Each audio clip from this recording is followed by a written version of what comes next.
Topping the news at 5:30, influenza is on the rise across the country. According to the CDC, levels of the flu nationwide are at the highest they've been since the peak of the 2009 swine flu pandemic. Joining us now to talk about the numbers is Dr. Thomas Russo, Chief of Infectious Disease at the Jacobs School of Medicine and Biomedical Sciences. Dr. Russo, thank you for being here.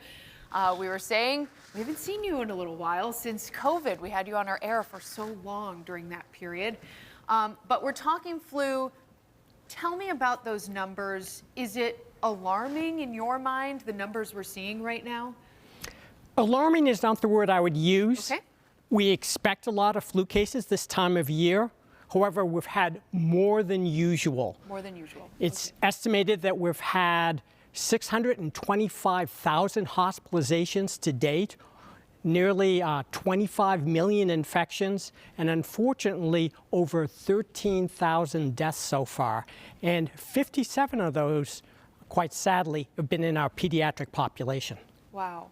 How about the Western New York numbers? How do those compare to the national numbers? New York is doing a little better nationally. New York City and downstate, though, is being hit hard, and it's worked its way up into Western New York. We've got a ton of flu here right now. You were telling me before it's not too late to get a flu shot right now. Tell me how long it can take to, kick in for a flu shot. Most of us have some degree of immunity from flu, either from prior vaccination or being infected. So when you get vaccinated, your antibodies will develop more rapidly. You should get some level of protection within the first week, and you'll start to get some nice peak levels at 2 weeks onward. Okay. And how is the flu shot and the current strain? Is it protecting people pretty well this year?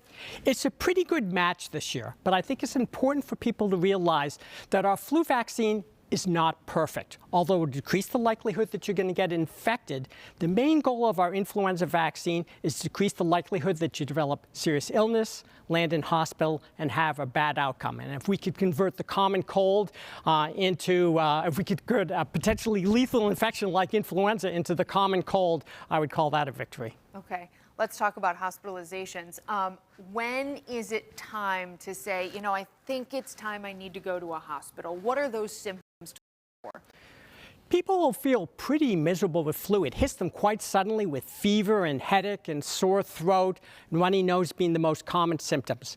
However, if you start to develop shortness of breath, chest pain, dizziness, confusion, those are all signs that you may be developing more severe disease and should reach out to your healthcare provider to see if you need a higher level of care. Okay. What are the treatments that you can get for the flu right now? Well, past preventing flu from vaccination, really there's no treatments per se that you could do at home other than symptomatic treatment.